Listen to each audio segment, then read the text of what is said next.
الحمد لله نحمده ونستعينه ونستغفره ونؤمن به ونتوكل عليه ونعوذ بالله من شرور أنفسنا ومن سيئات أعمالنا من يهده الله فلا مضل له ومن يضلله فلا هادي له ونشهد أن لا إله إلا الله وحده لا شريك له ونشهد أن سيدنا ومولانا محمدا عبده ورسوله أما بعد أعوذ بالله من الشيطان الرجيم بسم الله الرحمن الرحيم محمد رسول الله والذين معه وشداء على الكفار رحماء بينهم تراهم ركعا سجدا يبتغون فضلا من الله ورضوانا صدق الله العظيم وصدق رسوله النبي الكريم ونحن على ذلك لمن الشاهدين والشاكرين والحمد لله رب العالمين.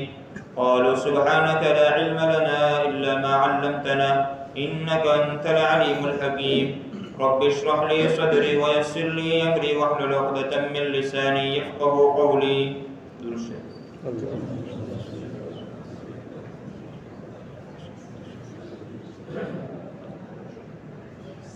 یہاں تک بات پہنچی تھی کہ عائشہ رضی اللہ تعالیٰ عنہا مکہ سے روانہ ہو کر بصرہ تک پہنچ گئی اور بصرہ والوں کے ساتھ تھوڑا کچھ مقابلہ اور مصالحت ہو گئی، صلح ہو گئی. اس کے بعد وہاں کے جو حاکم تھے عثمان بن حنیف وہ وہاں سے چلے گئے، مدینہ کی طرف روانہ ہو گئے. حضرت عائشہ، حضرت زبیر، حضرت طلحہ رضی اللہ تعالیٰ عنہم نے بصرہ پر قبضہ کر لیا. یہاں تک ہماری بات پہنچی تھی. ادھر حضرت علی رضی اللہ تعالیٰ عنہ نے جیسے ہی وہ معاویہ رضی اللہ تعالیٰ عنہ کا خط پہنچا تھا جواب، وہ خط بھی یاد ہونا چاہیے کیسا جواب پہنچا تھا کہ بسم اللہ الرحمن الرحیم لکھا تھا اور من معاویہ الی علی، کہ معاویہ کی طرف سے علی کو خط. اتنی بات لکھی تھی، پورے خط میں کوئی چیز لکھی ہوئی نہیں تھی. تو ایک بڑے آدمی کے سامنے ایسا خط بھیجنا یہ کیا ہو جائے گا، مذاق بن جائے گا. اس لیے حضرت علی رضی اللہ تعالیٰ عنہ نے اسی وقت یہ سوچ لیا تھا کہ یہ آسانی سے معاملہ ختم ہونے والا نہیں ہے. تو حضرت علی رضی اللہ تعالیٰ عنہ ادھر شام کی طرف جانے کا ارادہ کر رہے تھے. ارادہ پکا کر لیا تھا کہ اب شام کی طرف حضرت معاویہ کے پاس جانا ہے. جنگ کے ارادے سے نہیں، کچھ گفت و شنید، کچھ بات چیت ہو جائے اور کچھ مسئلہ سولو ہو جائے، حل ہو جائے اس مسئلے کا،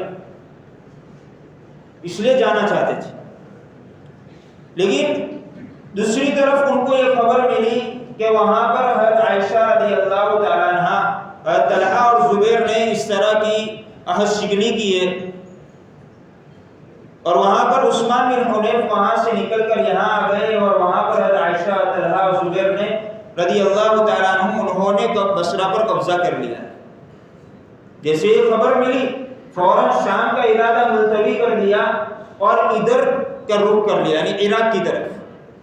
یہ بصرہ، کوفہ، یہ سارا عراق میں کہا ہے. تو ادھر عراق کی طرف رخ کر لیا ہے علی رضی اللہ تعالیٰ عنہ نے. اب یہاں آ کر سب کو سمجھانا ہے تو اہل مدینہ کو مخاطب کر کے کہا کہ آپ چلو میری مدد کے لیے. اب جتنے بھی اکابرین صحابہ تھے، عبداللہ بن عمر کا ہو، محمد بن مسلمہ کا ہو، اسامہ بن زید کا ہو، سعد بن ابی وقاص کا ہو، یہ سارے صحابہ اکابر صحابہ مدینہ میں موجود تھے. تو حضرت علی رضی اللہ تعالیٰ عنہ نے ان سب سے درخواست کی کہ آپ میری مدد کے لیے چلو. لیکن وہ صحابہ بڑے صحابہ تھے، ایسے ہی اللہ نے ان کو مجزہ نہیں سنایا. اس لیے ہم یہ پورے جو واقعات سنیں گے اس میں صحابہ کے بارے میں ذرہ برابر ہمارے دل میں خلش نہیں آنی چاہیے. اس میں ان کا ذرہ برابر قصور نہیں. انشاءاللہ یہ واقعات سننے کے بعد ہمارے دل میں اس بات کا شرح صدر ہو جائے گا کہ اللہ کی طرف سے بہت بڑی حکمت تھی. تو خلاصہ حضرت علی رضی اللہ تعالیٰ عنہ عراق کے لیے روانہ ہو رہے تھے. صحابہ سے درخواست کی، صحابہ رضی اللہ تعالیٰ عنہ مجمعین نے اب یہ سوچا کہ کہیں ایسا نہ ہو کہ حضرت علی اور ام المؤمنین حضرت عائشہ صدیقہ رضی اللہ تعالیٰ عنہ کے درمیان کوئی جنگ نہ ہو جائے، اس لیے ہم نہیں جاتے، ہم نہیں آئیں گے آپ کے پاس۔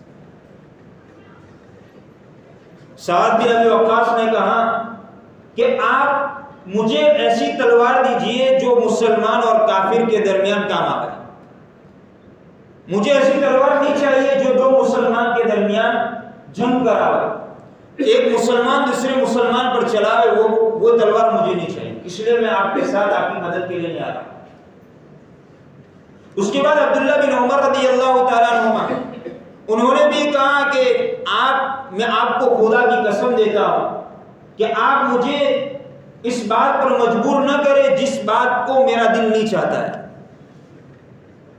محمد بن مسلمہ نے کہا کہ مجھے تو نبی اکرم صلی اللہ علیہ وسلم نے نہیں، اسامہ بن زید نے یہ کہا کہ مجھے نبی اکرم صلی اللہ علیہ وسلم نے اس بات کا، یہ دونوں میں سے کوئی ایک ہے، کنفیوژن ہو گیا، تو دونوں میں سے کوئی ایک ہے، کہ ان میں سے ایک نے کہا کہ مجھے تو آپ صلی اللہ علیہ وسلم نے یہ حکم دیا ہے کہ اگر یہ تلوار کافر پر چلانی ہے تو ہی چلانا، ورنہ اگر مسلمان کے درمیان جنگ ہو جاوے تو اس تلوار کے ٹکڑے ٹکڑے کر دے، اس لیے میں کل ہی جا کر احد پہاڑ پر جا کر اس تلوار کے ٹکڑے ٹکڑے کر کے آ گیا، اس لیے میں آپ کی مدد کے لیے نہیں آ رہا۔ ایسے سب صحابہ نے جواب دے دیا۔